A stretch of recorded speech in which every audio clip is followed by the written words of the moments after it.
அனைவருக்கும் வணக்கம். இந்த வீடியோவில் இன்ஜினியரிங் மெக்கானிக்ஸ்ன்ற சப்ஜெக்டில் ஃப்ரிக்ஷன்ற டாப்பிக்கில் உள்ள கொஸ்டின்ஸ்லாம் பார்க்குறோம். So first question, the maximum value of dash which comes into play when a body just begins to slide over the surface of the other body is known as maximum value of dash. ஓகேங்களா, அதே மாதிரி just begins to slide over the surface of the body அப்படின்றாங்க. அப்படின்னா இதில் வந்து பார்த்திங்கன்னா கண்டிப்பாக அந்த just begins to slide over the பாடினால அது லிமிட்டிங் ஃபிக்ஷன் தான். அதில் maximum value of static friction தான் நினைக்கிறேன். இதெல்லாம் ஆன்சர் பார்த்துருவோம். ஸோ ஸ்டாட்டிக் ஃபிக்ஷன் தான். ஓகேங்களா, ஸோ எப்போவுமே ஸ்டாட்டிக் அண்ட் டைனமிக் ஃபிக்ஷனில் எது வந்து கிரேட்டர்னு பார்த்திங்கன்னா ஸ்டாட்டிக் ஃபிக்ஷன் தான். So the maximum value of static friction which comes into play when a body just begins to slide over the surface of the body. ஓகேங்களா, ஒரு பாடி ஒரு சர்ஃபேஸில் இருக்குது, அதை மூவ் பண்ண ட்ரை பண்ணுறோம். அப்படி ட்ரை பண்ணும்போது அந்த வெரி ஃபஸ்ட்டு பாயிண்ட் அதை மூவ் பண்ணுறதுக்கான பிகினிங், அந்த ஜஸ்ட்டு பிகைன்ஸ்ன்ற அந்த கண்டிஷனில் வர்ற அந்த மேக்ஸிமம் வேல்யூ ஆஃப் ஸ்டாட்டிக் ஃபிக்ஷனை தான் நம்ம என்னென்னு சொல்கிறோம், லிமிட்டிங் ஃபிக்ஷன் சொல்கிறோம். ஓகேங்களா, ஸோ ஆன்சர் வந்து option E, static fiction and limiting fiction. Next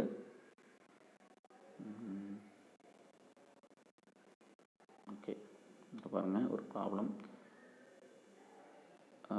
If F is the limiting friction and Rn is the normal reaction of the surfaces of contact of two bodies, then the coefficient of friction mu is expressed as, ஜென்ரலாகவே F is equal to mu R நம்ம சொல்லுவோம், mu is equal to F by Rn. ஓகேங்களா, so இது ரொம்ப simple தான். அதாவது மியூன்றது என்னது, ஃப்ரிக்ஷனுக்கும் அந்த நார்மல் ரியாக்ஷனுக்கும் உள்ள ரேஷியோ. ஜென்ரலாக ரெண்டு சர்ஃபேஸ் கான்டாக்டில் இருந்தாலே அந்த கான்டாக்ட் பாயிண்ட்டிலேருந்து பர்பண்டிகுலராக ஒரு ஃபோர்ஸ் ஆக்ட் ஆகும், ஆப்போசிட் ஃபோர்ஸ் ஆக்ட் ஆகும். அதுதான் வந்து ரியாக்ஷன் நம்ம சொல்லுவோம். அப்புறம் மோஷனில் இருக்கும்போது மோஷனுக்கு ஆப்போசிட்டாக ஒரு ஃபோர்ஸ் ஆக்ட் ஆகும், அது ஃப்ரிக்ஷன். இந்த ரெண்டையும் ரிலேட் பண்ணுறது தான் mu. So mu is equal to F by R R F is equal to mu ஆர்னு ஞாபகம் வச்சுக்கலாம். ஓகேங்களா, next, the coefficient of rolling resistance is defined as the ratio between coefficient of rolling resistance அப்படின்றாங்க. இங்கே வந்து ஆப்ஷனில் rolling resistance to later load, later load to rolling resistance to normal load to ரோலிங் ரெசிஸ்டன்ஸ்ன்றாங்க. ஆக்சுவலாக கோஎஃபிஷியன்ட் ஆஃப் ரோலிங் ரெசிஸ்டன்ஸ்ன்றாங்க is defined as அப்படின்னா rolling resistance to normal load அப்படின்னு சொல்கிறாங்க. இது அப்படியே நம்ம F is equal to mu R அல்லது mu is equal to F by ஆர்னு சொல்கிறோம் இல்லைங்களா. அதில் பார்த்திங்கன்னா ஃப்ரிக்ஷன், அப்புறம் அதில் வர்ற நார்மல் ரியாக்ஷன், அதை தான் நம்ம ரிலேட் பண்ணுறோம். அதே மாதிரி இங்கே கோஎஃபிஷியன்ட் ஆஃப் ரோலிங் ரெசிஸ்டன்ஸ்னு சொல்கிறோம். அப்போ அங்கேயே என்ன பண்ணலாம், அந்த rolling resistance by normal load அதே மாதிரி ரிலேட் பண்ணலாம். ஓகேங்களா, so the coefficient of rolling resistance is defined as the ratio between rolling resistance to normal load. இப்போ கோஎஃபிஷியன்ட் ஆஃப் ஃப்ரிக்ஷன்னா என்ன சொல்கிறோம், ஃப்ரிக்ஷன் பை நார்மல் ரியாக்ஷன் சொல்கிறோம். அதே மாதிரி இங்கே ரோலிங் ரெசிஸ்டன்ஸினுடைய கோஎஃபிஷியன்ட், அப்போ ரோலிங் ரெசிஸ்டன்ஸ் பை நார்மல் லோடுன்னு எடுத்துக்கிறோம். ஆப்ஷன் சி தான். இப்போது on a ladder resting on a smooth ground and leaning against rough vertical wall the force of friction acts. பாருங்கள், ஒரு லேடர், ஹரிசாண்டல் சர்ஃபேஸ் இருக்குது, vertical surface, horizontal ground, vertical wall surface இருக்குது. அதில் ground ஸ்மூத்துன்ட்டாங்க, அப்புறம் வால் வந்து ரஃப்னு சொல்லிட்டாங்க. அப்போ ஃப்ரிக்ஷன் வந்து எங்கே ஆக்ட் ஆகும், எங்கே சர்ஃபேஸ் எங்கே ரஃப்பாக இருக்கோ அங்கே தான் ஃப்ரிக்ஷன் ஆக்ட் ஆகும். அதுலேயும் மோஷனுக்கு எகெயின்ஸ்டாக தான் இருக்கும். மோஷனோட டைரெக்ஷன் எந்த சைடு, இப்போ லேடர் வந்து எந்த சைடு மூவ் ஆக ட்ரை பண்ணுமோ அதுக்கு ஆப்போசிட்டில் தான் ஃப்ரிக்ஷன் ஆக்ட் ஆகும். இப்போது சர்ஃபேஸ் ஸ்மூத்தாக இருந்தாலே லேடர் வெர்டிக்கல் வாலில் டவுன்வேர்டில் தான் மூவ் பண்ணும்.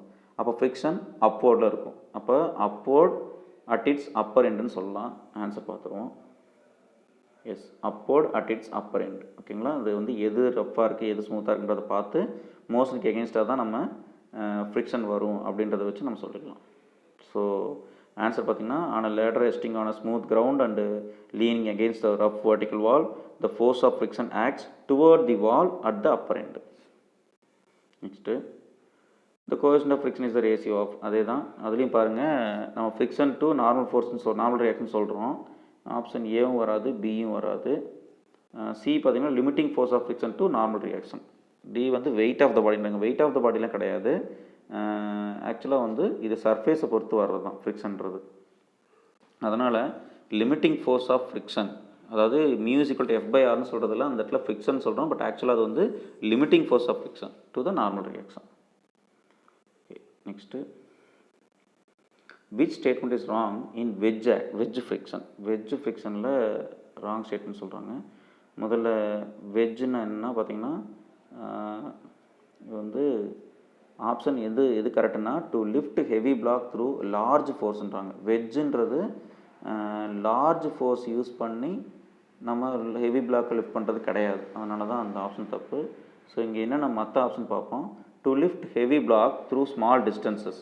அப்போ ஹெவி பிளாக் ஸ்மால் டிஸ்டன்ஸுக்கு லிஃப்ட் பண்ணணும் அப்படின்னா வெட்ஜ் ஃப்ரிக்ஷன் யூஸ் ஆகுது. அடுத்தது to slightly slide one end of the beam relative to another end. So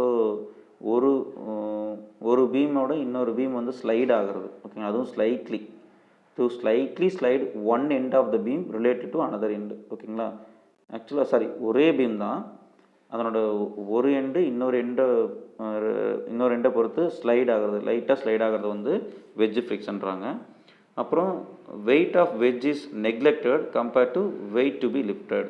so நம்ம யூஸ் பண்ணுற அந்த அந்த வெயிட்டை லிஃப்ட் பண்ணுறதுக்காக, ஓகேங்களா, அந்த வெட்ஜ் வந்து நம்ம லிஃப்ட் பண்ண போகிற அந்த வெயிட்டோட ரொம்ப ரொம்ப நெக்லெக்டட். அதுக்கு தான், அதாவது சின்னதாக அந்த நம்ம எந்த லோடை லிஃப்ட் பண்ண நினைக்கிறோமோ அதுக்கு கீழே வைப்பாங்க இந்த வெட்ஜுன்றது. அதை வச்சு ஈஸியாக கொஞ்சம் லிஃப்ட் பண்ணுவாங்க. ஸோ இதில் வந்து ஆப்ஷன் பி வந்து பார்த்திங்கன்னா லார்ஜ் ஃபோர்ஸ் கொடுக்கறது கிடையாது. அதாவது அந்த ஹெவி பிளாக்கை லிஃப்ட் பண்ணுறதுக்கு நம்ம லார்ஜ் ஃபோர்ஸ் யூஸ் பண்ண மாட்டோம், ஆனால் இங்கே பண்ணணும்னு சொல்லியிருக்கோம், அதனால் அது ராங். ஓகேங்களா, ஸோ இங்கே எக்ஸ்ப்ளனேஷனில் பாருங்கள். Simple machines use to raise heavy loads raise பண்ணுறதுக்கு. Force required to lift block is significantly less than block வெயிட்டை விட இந்த ஃபோர்ஸ் வந்து நம்ம அதை லிஃப்ட் பண்ணுறதுக்கான ஃபோர்ஸ் வந்து கம்மியாக இருக்கும். அதுக்கு தான் இந்த வெட்ஜ் ஃப்ரிக்ஷன் யூஸ் பண்ணுறோம். Friction prevents wedge from sliding out. ஓகேங்களா, இந்த வெட்ஜ் ஃப்ரிக்ஷன் அந்த ஃப்ரிக்ஷன் தான் அந்த நம்ம லோட்லேருந்து இது வந்து செப்பரேட் ஆகாமல் ஹோல்ட் பண்ணுது. அடுத்தது minimum force required to raise the block. கண்டிப்பாக வந்து மினிமம் ஃபோர்ஸ் தான் தேவைப்படும், அதுக்கு தான் இந்த வெட்ஜ் ஃப்ரிக்ஷன் நம்ம யூஸ் பண்ணுறோம். ஓகேங்களா, அடுத்தது ஒரு problem. The box weight 1000 Newton is placed on the ground. The coefficient of friction between the box and the ground is 0.5. ஓகேங்களா, வெயிட் கொடுத்துருக்காங்க, coefficient of friction mu கொடுத்துருக்காங்க. When the box is pulled by 100 Newton horizontal force, ஓகேங்களா, horizontal force use பண்ணி புல் பண்ணுறாங்க. The frictional force developed between the box and the ground at impending motion. இந்த இதுக்கு அப்படியே வந்து நம்ம ஃப்ரீ பாடி டயக்ராம் ட்ரா பண்ணாலே ஆட்டோமேட்டிக்காக ஃபோர்ஸ் பேலன்ஸ் பண்ணி நம்ம ஆன்சர் கொண்டு வந்துடலாம். வெயிட் இருக்குது, கோஎஃபிஷியன்ட் ஆஃப் ஃப்ரிக்ஷன் இருக்குது, அந்த புல்லிங் லோடு 100 நியூட்டன் அதுவும் இருக்குது. இப்போ பார்த்திங்கன்னா ஃப்ரிக்ஷன் லோடு மோஷனுக்கு ஆப்போசிட்டில் தான் இருக்கும். அதனால் ரைட் சைடில் புல்லிங் ஃபோர்ஸ் பி யூஸ் பண்ணால் லெஃப்ட் சைடில் டுவர்ட்ஸ் லெஃப்ட்டில் ஃப்ரிக்ஷன் ஆக்ட் ஆகும். ஃப்ரிக்ஷனால் என்னது F is equal to mu into R அல்லது நார்மல் லோடு என் அப்படின்னு எடுத்துக்கலாம். ஓகேங்களா, முதல்ல இப்போ இந்த என் நமக்கு தெரியணும். இங்கே இருக்கிறதுலையே வேர்ட்டிக்கல் ஃபோர்ஸ்லாம் ஈக்குவேட் பண்ணிங்கன்னா டபிள்யூவும் என்னும் தான், அதாவது வெயிட்டும் நார்மல் ரியாக்ஷன் தான். அப்போ வெயிட்டு 1000 நியூட்டனா, அப்போ நார்மல் ரியாக்ஷனும் வந்து உங்களுக்கு 1000 நியூட்டன் தான். ஏன்னா அதை தவிர வேறு எந்த வெர்டிக்கல் ஃபோர்ஸும் இல்லை. அப்போது F is equal to mu 0.5 தெரியும், அப்புறம் இன்ட்டு நார்மல் ரியாக்ஷன் வந்து 1000, ஸோ 500 நியூட்டன் வரும். இப்போது இதில் என்ன விஷயம்னா 500 நியூட்டனும் நம்ம ஆன்சரில் இருக்குன்னு நினைக்கிறேன். இருக்குது, 500 நியூட்டனும் இருக்குது. ஆனால் கேட்குறது என்னது, the frictional force developed between the box and the ground at impending motion அப்படின்றாங்க. at impending motion அப்படின்றப்போ இவங்க என்ன சொல்கிறாங்க, since applied force 100 Newton is less than the limiting friction of the limiting friction, body will be at rest. as long as the body is at rest, force ஓகேங்களா, answer வந்து 100 Newton சொல்கிறாங்க. Okay, கேட்குறது என்னது, when the box is pulled by 100 Newton horizontal force, the frictional force developed between the box and the ground at impending motion is. ஓகேங்களா, அப்போ நம்ம calculate பண்ணது limiting friction 500 Newton. since applied force 100 Newton is less than limiting friction, body will be at rest. as long as the body is at rest, force is equal to friction force is equal to 100 Newton சொல்கிறாங்க. ஓகேங்களா, பாடி just behind to move அப்படின்ற condition வரும்போது தான் frictional force வந்து 500 Newton. ஓகேங்களா, அதை விட இப்போ அப்ளை பண்ணுற லோடு வந்து கம்மியாக தான் இருக்குது. அப்போ பாடி மூவ் ஆகலை, ரெஸ்ட்டில் தான் இருக்குது. ரெஸ்ட்டில் இருக்கிற வரைக்கும் ஃபோர்ஸ் ஆஃப் ஃப்ரிக்ஷன் வந்து அந்த நம்ம எவ்வளோ அப்ளை பண்ணுமோ அதுக்கு ஆப்போசிட்டான வேல்யூ தான், அதுக்கு ஆப்போசிட்டான டைரெக்ஷனில் அதே வேல்யூவில் தான் ஆக்ட் ஆகும். ஸோ ஜஸ்ட்டு 100 நியூட்டன் தான். ஓகேங்களா, இந்த இடத்துல வந்து 500 நியூட்டனும் ஆன்சரில் இருக்குது. ஆனால் என்ன விஷயம்னா அப்ளைடு ஃபோர்ஸ் அந்த பியோட வேல்யூ வந்து 100 நியூட்டன். அது இந்த லிமிட்டிங் ஃப்ரிக்ஷன் 500 நியூட்டனை விட லோவாக இருக்குது. அதனால் அங்கே ஆக்ட் ஆகிற ஃப்ரிக்ஷன் 100 நியூட்டன் தான். ஓகேங்களா? ஸோ ஆன்சர் வந்து C 100 Newton. Okay, next, a 13-meter long ladder is placed against a smooth vertical wall with its lower end 5 meter from the wall. With its lower end 5 meter from the wall. Okay. What should be the coefficient of friction between the ladder and the floor so that the ladder remains in equilibrium? ஓகேங்களா? லேடருக்கும் ஃப்ளோருக்கும் என்ன coefficient of friction கேட்குறாங்க. What should be the coefficient of friction between the ladder and the floor so that the ladder remains in equilibrium? ஓகேவா? அப்போது இப்போ முதல்ல வந்து இந்த given சுச்சுவேஷனுக்கான diagram பார்த்திங்கன்னா பாயிண்ட் ஏ அண்ட் பி, லேடரோட ஒரு எண்டு ஏ இன்னொரு ரெண்டு பின்னு எடுத்துக்கிறோம். இந்த பின்ற பாயிண்ட் வந்து லேடரோட லோயர் எண்டு, அது வந்து 5 மீட்டர் டிஸ்டன்ஸு, அந்த வால்லேருந்து 5 மீட்டர் டிஸ்டன்ஸில் இருக்குது. அப்புறம் ஹைட் ஆஃப் த லேடர் வந்து லேடருடைய லென்த் வந்து 13 மீட்ரு. இந்த 12 மீட்டருன்றது 13 and 5 அதை ரிசால்வ் பண்ணாலே 12 மீட்டர்னு கிடச்சிடும், அதாவது பித்தாகரஸ் தியரம் யூஸ் பண்ணோம்னா. பட் இங்கே எதுவும் கொஸ்டினில் கொடுக்கலான்னு பார்ப்போம். 13 metre long ladder, 5 metre from the end. அப்போ கண்டிப்பாக வந்து அந்த 12ன்றது நம்ம பித்தாகரஸ் தியரம் யூஸ் பண்ணி தான் கால்குலேட் பண்ணுறோம். ஓகேங்களா? Root of 13 square minus 5 square வரும். அதான் 169 மைனஸ் 25 வரும். ஸோ 144. அப்போ ரூட் 144 வந்து 12 வரும். ஓகேங்களா? ஸோ இது ஓகே. நெக்ஸ்ட்டு, லேடரோட வெயிட் வந்து பார்த்திங்கன்னா அதனுடைய மிட் பாயிண்டில் டவுன்வோர்டில் டபிள்யூ ஆக்ட் ஆகும். அப்புறம் இதில் வால் வந்து வேர்ட்டிக்கல் வால் பார்த்திங்களா, அது வந்து ஸ்மூத்தாக தான் இருக்குது. அப்போ அந்த இடத்துல ஃப்ரிக்ஷன் வராது, ஒன்லி நார்மல் ரியாக்ஷன் N2 அது மட்டும் வரும். ஏன்ற பாயிண்டில் N2 மட்டும் ஆக்ட் ஆகும். அதே மாதிரி பீன்ற பாயிண்டில் N1, அதுவும் கான்டாக்டில் இருக்கிறதுனால பீன்ற பாயிண்ட்லையும் லேடரும் சர்ஃபேஸும் கான்டாக்டில் இருக்கிறதுனால N வரும். அப்புறம் லேடர் வந்து டுவர்ட்ஸ் ரைட் சைடில் தான் மூவ் பண்ணும், ஏன்னா வால் ஸ்மூத்தாக இருக்கிறதுனால. அப்போ அதுக்கு ஆப்போசிட்டில் ஃப்ரிக்ஷன் மியூ இன்ட்டு N1, ஆர்னு சொல்லுவோம் இல்லைங்களா ரியாக்ஷன், அதை வந்து N1 யூஸ் பண்ணுறாங்க. So mu into N1. So இப்போ என்னென்ன ஃபோர்ஸ் ஆக்ட் ஆகுது, என்னென்ன ஃபோர்ஸ் காம்பனன்ட் பார்த்தீங்கன்னா N1, N2, அப்புறம் W, அப்புறம் மியூ N1, இதெல்லாம் தான் அங்கே ஆக்ட் ஆகிற ஃபோர்ஸு. இப்போ ஃபஸ்ட்டு வந்து N2 is equal to mu into N1 அப்படின்னு எடுத்திருக்காங்க. இது ஏன்னா அங்கே இருக்கிறதுல ஹரிசானல் ஃபோர்ஸ்லாம் ஈக்குவேட் பண்ணோன்னா ஒன்று வந்து N2 அது ஒரு டைரெக்ஷனில் ஆக்ட் ஆகுது, மியூ N1 ஒரு டைரெக்ஷனில் ஆக்ட் ஆகுது. So N2 is equal to mu N1. ஓகேங்களா? அடுத்தது வேர்ட்டிக்கல் ஃபோர்ஸ்லாம் ஈக்குவேட் பண்ணோன்னா W ஒரு வேர்ட்டிக்கல் ஃபோர்ஸ், N1 ஒரு vertical force. So W is equal to N1. இந்த ரெண்டு இதுவும் வந்துடும். ஓகேங்களா? இப்போது டேக்கிங் மொமெண்ட், ஓகேங்களா, மொமெண்ட் எடுத்துக்கிறாங்க. எந்த பாயிண்ட்டை வச்சுன்னா அபவுட் ஏ, பாயிண்ட் ஏவை வச்சு மொமெண்ட் கால்குலேட் பண்ணுறாங்க. அப்படின்னா ஒவ்வொரு ஃபோர்ஸும் என்னென்ன டிஸ்டன்ஸில் இருக்கோ அந்த பர்பெண்டிகுலர் டிஸ்டன்ஸ் மல்டிப்ளை பண்ணால் நமக்கு ஆன்சர் வரும். இப்போ பார்த்தீங்கன்னா W இன்ட்டு 2.5 எடுத்துக்கிறாங்க. அப்படின்னா 2.5 வந்துச்சு. லேடரில் மொமெண்ட்டு கால்குலேட் பண்ணுறதுக்கு அதாவது பாயிண்ட் ஏலேருந்து டிஸ்டன்ஸ் பார்க்குறோம்.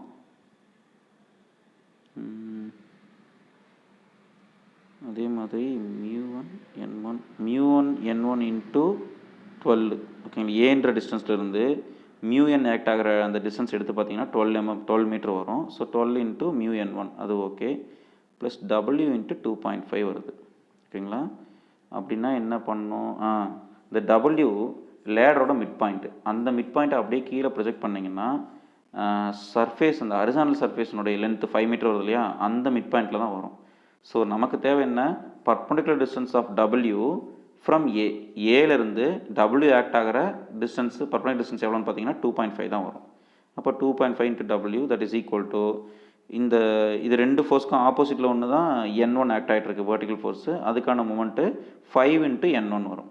ஸோ இப்படி மொமெண்ட்டை ஈக்குவேட் பண்ணும்போது ஃபைனலாக அந்த மியூ அட்டு மியூ அந்த லிமிட் அந்த கோஎஃபிஷியன்ட் ஆஃப் ஃப்ரிக்ஷன் மட்டும் தான் அன்னோன்னு, மற்றது எல்லாமே நமக்கு தெரிஞ்ச வேல்யூ. ஸோ சப்ஸ்டியூட் பண்ணும்போது மியூ வந்து 0.208 வருது. ஓகேங்களா? இதில் 0.208 அப்படின்றப்போ ஆன்சர் 0.21, அதுக்கு நியராக 0.21 இருக்குது, அதை எடுத்துக்கிறாங்க. சரிங்களா? ஸோ டயக்ராம் ட்ரா பண்ணோன்னா ஓரளவுக்கு நமக்கு ஐடியா கிடச்சிரும் இந்த சுச்சுவேஷனுக்கு. Next, A body of weight 50 Newton is kept on a plane inclined at an angle 30 degree to the horizontal. Okay, ஒரு இன்க்ளைன் பிளேனு 30 டிகிரி சொல்லிட்டாங்க. அதில் ஒரு வெயிட் இருக்குது 50 நியூட்டன். ஓகேங்களா. It is in limiting equilibrium. லிமிட்டிங் ஈக்லிபிரியத்தில் இருக்குது. The coefficient of friction is equal to coefficient of friction கேட்குறாங்க. ஸோ இந்த மாதிரி இன்க்ளைன்டு பிளேனில் ஒரு வெயிட் இருந்தது அப்படின்னா அந்த வெயிட் வந்து ரிசால்வ் பண்ணும்போது ஒன்று டபிள்யூ காஸ் தீட்டா, இன்னொன்று டபிள்யூ சைன் தீட்டான்னு வரும். இந்த தீட்டான்றது இன்க்ளினேஷன். ஓகேங்களா. ஸோ அந்த மாதிரி வெயிட் ரிசால்வ் ஆயிடுச்சுன்னா இப்போ உங்களுக்கு நம்ம அதில் ஆக்ட் ஆகிற ஃபோர்ஸஸ்லாம் பார்த்தீங்கன்னா ஃபஸ்ட்டு வெயிட்டுங்களா. வெயிட்டில் ரெண்டு காம்பனண்ட்டு, ஒன்று என்னது டபிள்யூ காஸ் தீட்டா, ஒன்று டபிள்யூ சைன் தீட்டா. அடுத்தது ஃப்ரிக்ஷன் ஆப்போசிட்டில், மோஷனுக்கு ஆப்போசிட்டில் வரும். எப்படியும் இன்க்ளைன் பிளேனில் ஒரு பிளாக் இருக்குன்னா அது டவுன்வர்டில் தான் வர ட்ரை பண்ணும். அப்போ அதுக்கு ஆப்போசிட்டில் ஃப்ரிக்ஷன். இன்னும் ஒன்று என்னது, அந்த பிளாக்கு இன்க்ளைன் பிளேன் ரெண்டுமே கான்டாக்ட் இருக்கிறதுனால அப்படியே அதுக்கு ஸ்ட்ரெயிட்டாக ஒரு ரியாக்ஷன். இதெல்லாம் தான் அதில் ஆக்ட் ஆகிற ஃபோர்ஸஸ்.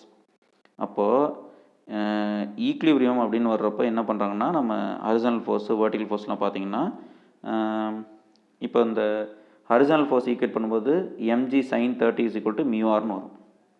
ஓகேங்களா. அப்புறம் நம்ம வந்து இந்த ஆர், அதாவது வெர்டிகல் ஃபோர்ஸ்லாம் ஈக்குவேட் பண்ணும்போது r is equal to mg cos தீட்டான்னு வரும். அங்கே இருக்கிற வெர்டிகல் ஃபோர்ஸ் என்னது, ஒன்று mg cos தீட்டா, இன்னொன்று வந்து r. ஸோ r ரீப்ளேஸ் பண்ணிட்டு mg cos தீட்டான்னு எடுத்தோம்னா ஃபைனலாக நமக்கு tan theta sine by cos tan 13 வந்துடும். தட் இஸ் ஈக்குவல் டு மியூன்னு கிடைக்கும். சரிங்களா. அப்போ மியூ வந்து tan 13 என்னது 1/√3. tan 13ன்றது 1/√3. என்னது tan 45 வந்து 1, tan 30 வந்து 1/√3, tan 60 வந்து √3, tan 90 இன்ஃபினிட்டி. ஏன் இன்ஃபினிட்டினா, இப்போ tan 90 என்ன வரும், sin 90/cos 90, cos 90 0ன்றனால எனி நம்பர் பை 0 இன்ஃபினிட்டின்னு வரும். tan 0 0 தான். இப்போது இங்கே கேட்குற கொஸ்டின் வந்து coefficient of friction. So given diagram வச்சு அந்த கிவன் சுச்சுவேஷனுக்கு டயக்ராம் ட்ரா பண்ணும்போது வெர்டிகல் ஃபோர்ஸில் ஆர் mg cos தீட்டா வரும், ஹரிசானல் ஃபோர்ஸில் μr mg sin தீட்டா வரும். ஸோ அதை ஹரிசானல் ஃபோர்ஸு வெர்டிகல் ஃபோர்ஸை ஈக்குவேட் பண்ணும்போது நமக்கு ஃபைனல் ஆன்சர் மியூ வந்து tan 30 டிகிரி, அதாவது 1/√3 கிடைக்குது. So option A. Next, a block of mass m slides down on an inclined plane. Coefficient of friction mu from the rest as on figure. What will be the velocity of the block when it reaches the lowest point of the plane? Last question வந்து friction coefficient of friction மியூவோட value கேட்டாங்க. இப்போ அந்த black move ஆகுது. அப்படி move ஆச்சுன்னா அதோட velocity என்ன அப்படின்னு கேட்குறாங்க. ஸோ இப்போது நம்ம அதே மாதிரி இந்த பிளாக் வந்து கண்டிப்பாக டவுனில் தான் மூவ் ஆகும். அப்போ நம்ம அதை சால்வ் பண்ணும்போது mg sin theta mg cos theta வரும். அப்புறம் ஆப்போசிட் டைரெக்ஷனில் அந்த மோஷன் டவுன்வர்டில் இருக்கிறனால அப்போர்டில் μr வரும். அது இல்லாமல் இந்த ரியாக்ஷன் ஃபோர்ஸ், இதெல்லாம் தான் ஃப்ரீ பாடி டயக்ராம். இப்போ என்ன பண்ணுறாங்கன்னா, கொஷினில் கேட்குறது வெலாசிட்டி. அதனால் என்ன பண்ணுறாங்க, அந்த பிளாக்னுடைய கைனடிக் எனர்ஜி ஈக்குவேட் பண்ணுறாங்க. கைனடிக் எனர்ஜி ஆஃப் mv², கண்டிப்பாக அது ஒரு வெலாசிட்டி அட்டைன் பண்ணி மூவ் ஆகும் இல்லையா, அது வந்து கைனடிக் எனர்ஜினால தான். ஸோ அப்போ half mv² is equal to, ஓகேங்களா, ஆஃப் mv² வந்து எப்படி சொல்கிறாங்க அப்படின்னா mgh.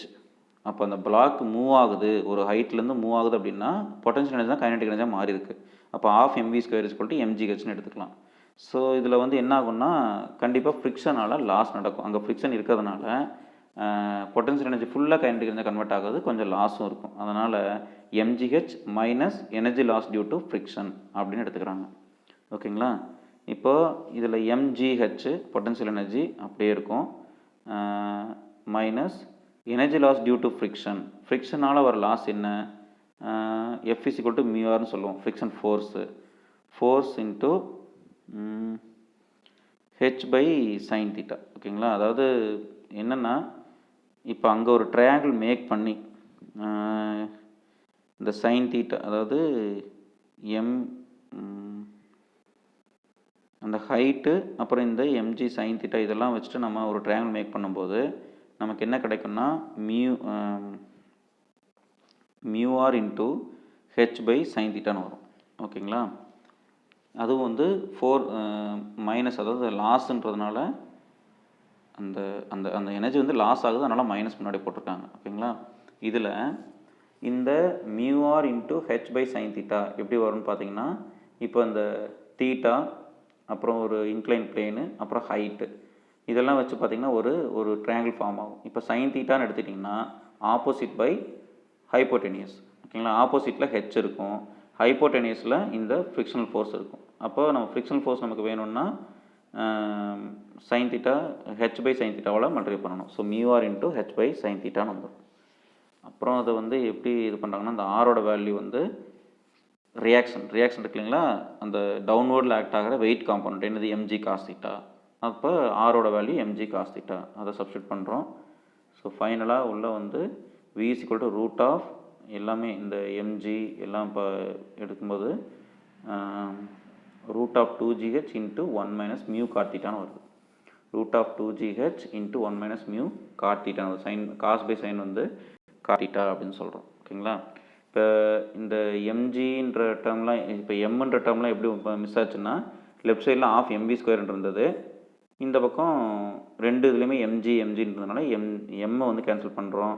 அப்புறம் நமக்கு தேவை வின்றதுனால 2 அந்த சைடு மல்டிப்ளை பண்ணி ரூட் எடுத்துக்கிறோம். சரிங்களா, இப்போது இதில் H by sine theta is distance covered by block during motion on inclined plane. இதில் ஹெச் பை சைன் தீட்டான்றது அந்த மோஷனால் பிளாக் மூவ் ஆகிற டிஸ்டன்ஸ். ஓகேங்களா, அதுதான் அப்படி எடுத்துருக்காங்க. நம்ம அதை எப்படி எடுத்துக்கலாம்னா, ஒரு ட்ரையாங்கிள் ஃபார்ம் பண்ணி sine theta is equal to opposite by hypotenuse எடுத்தோம்னாலும் அது கிடைக்கும். Next, what is the minimum coefficient of friction between the rope and the fixed shaft which will prevent the unbalanced cylinder from moving? இதில் வந்து minimum coefficient of ஃப்ரிக்ஷன்னு கேட்குறாங்க. Coefficient of friction கேட்காம மினிமம்னு கேட்குறாங்க. அப்புறம் பார்த்திங்கன்னா இங்கே இருக்கிறது ரோப்பில் ஒரு சைடில் 3 into m, ஒரு சைடில் m, அந்த மாதிரி பிளாக்கு ஹோல்ட் பண்ணியிருக்காங்க. இப்போ கேட்குறது minimum coefficient of friction, minimum value of mu கேட்குறாங்க between the rope and the fixed shaft. Okay, இது வந்து அன்பேலன்ஸ் அவாய்ட் பண்ணுறதுக்காக மினிமமாக இருக்க வேண்டிய கோஎஃபிஷியன்ட் ஆஃப் ஃப்ரிக்ஷன் எவ்வளோன்னு கேட்குறாங்க. ஸோ இது என்ன பண்ணுறாங்கன்னா, முதல்ல வந்து ரெண்டு சைட்லையும் டென்ஷன் பார்த்திங்கன்னா, இந்த சைடு வந்து டென்ஷன் T1 வந்து 3 into m, அந்த சைடு டென்ஷன் T2 வந்து mன்னு வரும். ஜென்ரலாக இந்த ரோப் அப்படின்றனால வந்தாலே tension ratio T1 by T2 is equal to e power mu theta அல்லது ஆல்ஃபா தீட்டா. இங்கே வந்து ஆல்ஃபா யூஸ் பண்ணியிருக்காங்க, e பவர் மியூ தீட்டான்னு வரும். சரிங்களா, ஸோ அப்படி எடுத்துக்கும்போது இந்த ஆல்ஃபா தான் angle of contact between the rope and cylinder, angle of contact between the rope and cylinder. ஓகேங்களா, e பவர் மியூ தீட்டா, அதில் அந்த மியூன்னு நம்ம சொல்கிறீங்களா, அந்த ஆல்ஃபான்றது வந்து ஒரு நிமிஷம், இது மியூவா ஆல்ஃபாவா, இது T1 by T2 is equal to e power mu theta தான் இங்கே ஆல்ஃபான்னு போட்டிருக்காங்க. அந்த ஆல்ஃபா என்ன சொல்கிறாங்கன்னா, alpha is the angle of contact between rope and cylinder. So அந்த ரோப்பு ஃபுல்லாகவே சிலிண்டருடைய சர்க்கம்ஃபரன்ஸ் ஃபுல்லாக வராது. ஸோ எந்த அளவுக்கு அட்டாச் ஆகிருக்கோ அந்த ஆங்கிள் தான் ஆங்கிள் ஆஃப் கான்டாக்ட்னு சொல்கிறாங்க. அப்படி பார்க்கும்போது நமக்கு T1 அதாவது higher tension 3m, lower tension T2 அது வந்து m. ஸோ லெஃப்ட் சைடில் 3m by mன்னு வரும். Okay, is equal to right சைடில் e பவர் மியூ இன்ட்டு தீட்டான்னு சொல்லுவோம். ஓகேங்களா, அந்த மியூ வந்து அப்படியே மியூ தான் நமக்கு தெரியாது, அதை அப்படியே வச்சுருக்கோம். இந்த தீட்டா வந்து பைன்னு எடுத்துக்கிறாங்க. ஓகேங்களா, பை ரேடியன் எடுத்துக்கிறாங்க. ஏன்னா இந்த சுச்சுவேஷனில் டோட்டலாக வந்து ஆஃப் ரெவல்யூஷன் கம்ப்ளீட் பண்ணியிருக்கு. அப்போ பை வந்து 180 டிகிரி. ஓகேங்களா, அதனால் அங்கே வந்து ஆக்சுவலாக அந்த T1 by T2 is equal to e power mu தீட்டான்னு சொல்கிறோம். அதில் தீட்டான்றது வந்து ரேடியனில் தான் சப்ஸ்டிட் பண்ணுவாங்க. ஓகேங்களா, ஸோ இங்கே இருக்கிறதுல பார்த்தீங்கன்னா கண்டிப்பாக வந்து அந்த ஆங்கிள் ஆஃப் ரேப் வந்து ஃபுல்லாக ஆஃப் ரெவல்யூஷன் கவர் ஆகுது. அதனால் இந்த e பவர் மியூ இன்ட்டு தீட்டான்னு போகிற இடத்துல என்ன பண்ணுறாங்க, பை 180 டிகிரிக்கு ஈக்குவேட் பண்ணுறாங்க. ஸோ பைன்னு வரும். அப்போ இதில் வந்து ரெண்டு சைடில் ஆன் எடுத்தோன்னா ஈலாம் கேன்சல் ஆகும். ஃபைனலாக மியூ வந்து 0.349 அப்படின்னு வருது. நம்ம வந்து ரவுண்ட் பண்ணி 0.35 எடுத்துக்கலாம். ஆன்சர் வந்து 0.35, option B. Next, the angle of inclination of the plane at which the body begins to move down the plane is called இதுதான் வந்து angle of reposeன்னு சொல்கிறாங்க. என்னது, angle of inclination of the plane at which body begins to move down the plane. இப்போ ஒரு black வந்து ஒரு பிளேனில் black இருக்குது, அந்த பிளேன் அப்படியே கொஞ்சம் கொஞ்சமாக ஹரிசாண்டலுக்கு இன்க்ளைன் பண்ணிகிட்டே வர்றோம். கரெக்டாக எந்த இன்க்ளினேஷனுக்கு அந்த பாடி மூவ் ஆக ட்ரை பண்ணுதோ, ஸ்டார்ட் பண்ணுதோ, அந்த இன்க்ளினேஷனை வந்து நம்ம என்ன சொல்கிறோம், ஆங்கிள் ஆஃப் ரிப்போஸ்ன்னு சொல்கிறோம். ஓகேங்களா. ஏன்னா நீங்கள் லிஃப்ட் பண்ண பாடி மூவ் ஆகிட்டே தான் இருக்கும். கரெக்டாக எந்த பாயிண்ட்டில் ஸ்டார்ட் ஆகுது அதை தான் வந்து ஆங்கிள் ஆஃப் ரிப்போர்ஸ்னு சொல்கிறாங்க. அதுக்கு தான் minimum angle of inclined plane, minimum angle of inclined plane which causes an object to slide down the plane. ஓகேங்களா. அந்த மினிமம் ஆங்கிள் ஆஃப் இன்க்ளினேஷன் தான். சில ஆங்கிளுக்கு வந்து அது கீழே டவுன்வர்டில் மூவே ஆகாது, ஒரு பர்டிகுலர் ஆங்கிளுக்கு தான் மூவ் ஆகும். அதுக்கப்புறம் நீங்கள் இன்னும் லிஃப்ட் பண்ண நல்லா மூவ் ஆகிட்டே இருக்கும். அந்த வெரி ஸ்டார்டிங் பாயிண்ட் அந்த மினிமம் ஆங்கிள் ஆஃப் இன்க்ளினேஷனை தான் வந்து என்ன சொல்கிறாங்க, ஆங்கிள் ஆஃப் ரிப்போர்ஸ்னு சொல்கிறாங்க. Next coefficient of friction depends upon. இது வந்து அடிக்கடி நம்ம பார்க்குற ஒரு கொஸ்டின் தான். என்னென்னா ஏரியா ஆஃப் கான்டாக்டுக்கும் ஃப்ரிக்ஷனுக்கும் சம்மந்தமே கிடையாது. ஓகேங்களா. நேச்சர் ஆஃப் சர்ஃபேஸ் தான் ரீசனே தவிர ஏரியா ஆஃப் கான்டாக்டுக்கும் ஃப்ரிக்ஷனுக்கு சம்மந்தமே இல்லை. அப்போ coefficient of friction depends only on the nature of surface. So option B, nature of surface. அடுத்து ஒரு problem. A block weighing 981 Newton is resting on a horizontal surface.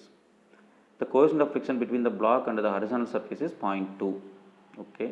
A vertical cable attached to the block provides partial support as shown. Okay. A man can pull horizontally with a force of 100 Newton. Okay. Horizontal force 100 Newton. What will be the tension T in the cable if the man is just able to move the block to the right? அப்போ அந்த limiting fiction வந்துருச்சு. So இன்னும் ஒரே ஒரு point நம்ம add பண்ணணும்.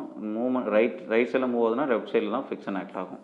So ஃபைனலாக அந்த ஃப்ரீ பாடி டயக்ராம் போடும்போது என்னென்னலாம் ஆக்ட் ஆகும்னா, அந்த கேபிளில் வர டென்ஷன், அது இல்லாமல் கான்டாக்டில் இருக்கிறதுனால ஒரு நார்மல் ஃபோர்ஸு, நார்மல் ரியாக்ஷன் என்னு ரெண்டுமே அப்போர்டில், அதாவது டென்ஷனும் நார்மல் ரியாக்ஷனும் அப்போர்ட் டைரெக்ஷனில், அந்த வெயிட், அந்த பாடியோட வெயிட் வந்து டவுன்வர்ட் டைரெக்ஷனில்.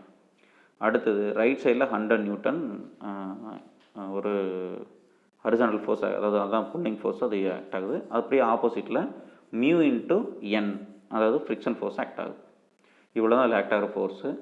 கொஸ்டினில் கேட்டது என்னது, what will be the tension in the cable T. ஓகேங்களா. அந்த கேபிளில் வர டென்ஷன் டி எவ்வளோன்னு கேட்குறாங்க.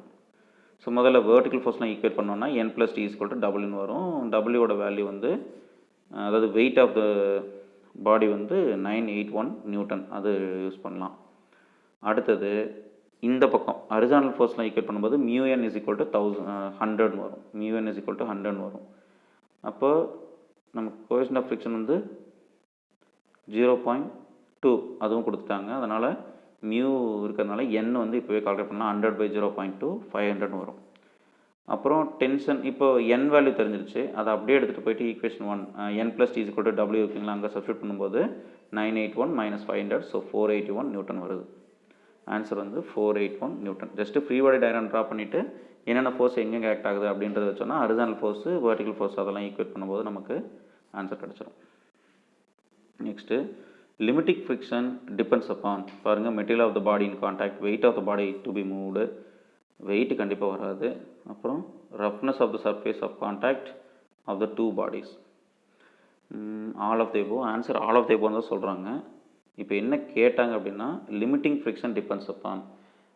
ஃப்ரிக்ஷன் வந்து weight of the body depend பண்ணி இருக்காதுன்னு நினச்சேன். பட் இங்கே வந்து ஆன்சரில் வெயிட் ஆஃப் த பாடியும் ஒரு இம்பார்ட்டன்ட் ஃபேக்டர் தான் கொடுக்குறாங்க.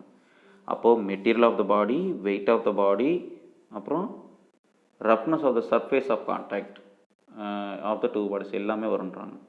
The maximum value of frictional force which comes into play when a body just begins to slide over the surface of the other body is known as limiting friction.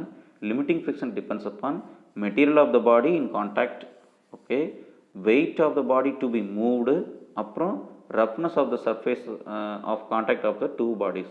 இதில் material of the பாடி ஏன்னா என்ன நேச்சர்னு தெரிஞ்சுக்கலாம், அப்புறம் roughness of the surface சொல்லலாம், wait of த பாடியும் limiting ஃப்ரிக்ஷனோட important ஃபேக்டர்னு சொல்கிறாங்க. ஓகேங்களா. So அதனால் நம்ம அதையும் எடுத்துக்குவோம். அடுத்து ஒரு problem. A block resting on an inclined plane begins to slide down the plane when the angle of inclination is gradually increased to 30 degree. The coefficient of friction between the block and the plane கேட்குறாங்க. So mu தான் கேட்குறாங்க. So எப்பவும் போல் அந்த பிளாக்கோட weight, அப்புறம் அந்த black பிளேனோட கான்டாக்டில் இருக்கிறதுனால ஒரு reaction, so அப்புறம் ஃப்ரிக்ஷன் ஃபோர்ஸு ஆப்போசிட்டில் ஆக்ட் ஆகும் மியூஆர், இதெல்லாம் நம்ம இன்க்ளூட் பண்ணுறோம். வெயிட் வந்து W cos θ W sin θ 2 divide ஆகும். அப்புறம் நமக்கு வந்து என்ன வேணும் அப்படின்னா, அந்த மியூஆர், அதாவது லெஃப்ட் சைடில் W சைன் தீட்டா, ரைட் சைடில் மியூ ஆர்ன்னு இருக்குது. ஈக்குவேட் பண்ணோன்னா நமக்கு இதில் வந்து பார்த்திங்கன்னா மியூ ஆர்ன்னு சொல்கிறோம் இல்லைங்களா, மியூ ஆர்ன்றது என்னது, இந்த இடத்துல என்ன ஆகிடும், டபிள்யூ காஸ் 30ன்னு வரும். ஏன்னா வேர்டிகல் ஃபோர்ஸ் என்னது, ஒன்று ஆறு, இன்னொன்று வந்து டபிள்யூ காஸ் 30. ஸோ ரெண்டும் ஈக்குவல் ஆகிடும். அதே மாதிரி ஹரிசாண்டல் ஃபோர்ஸ் ஈக்குவேட் பண்ணும்போது டபிள்யூ சைன் 30, அதாவது 1/2ன்னு வரும். சைன் 30 வந்து 1/2. ஸோ ரெண்டு சைடில் டபிள்யூ கேன்சல் ஆகி காஸ் 30 வந்து √3/2, mu into √3/2 is equal to 1/2. Finally answer mu is equal to 0.5773 அப்படின்னு வரும். சரிங்களா?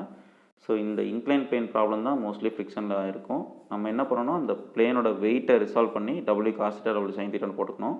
அப்புறம் ரஃப் சர்ஃபேஸாக இருந்தால் ஃப்ரிக்ஷன், அப்புறம் கான்டாக்ட் இருக்கிறதுனால ஒரு நார்மல் ரியாக்ஷன், இதெல்லாம் கண்டிப்பாக அந்த ஃப்ரீ பாடி டயக்ராமில் இன்க்ளூட் ஆகும். ஓகேங்களா? இந்த வீடியோவில் டிஸ்கஸ் பண்ண கொஸ்டின் அண்ட் ஆன்சரில் ஏதாவது மிஸ்டேக்ஸ் இருந்தாலோ இல்லை டவுட்ஸ் ஏதாவது இருந்தாலும் கமெண்ட்டில் கேட்கலாம். நான் அதுக்கான ஆன்சர்ஸை கமெண்ட்டில் மென்ஷன் பண்ணுறேன். நீங்கள் ஏதாவது இது சம்மந்தமாக ஏதாவது கமெண்ட்டில் ஆட் பண்ணாலும் நான் தெரிஞ்சுக்கிறேன். Thanks to all.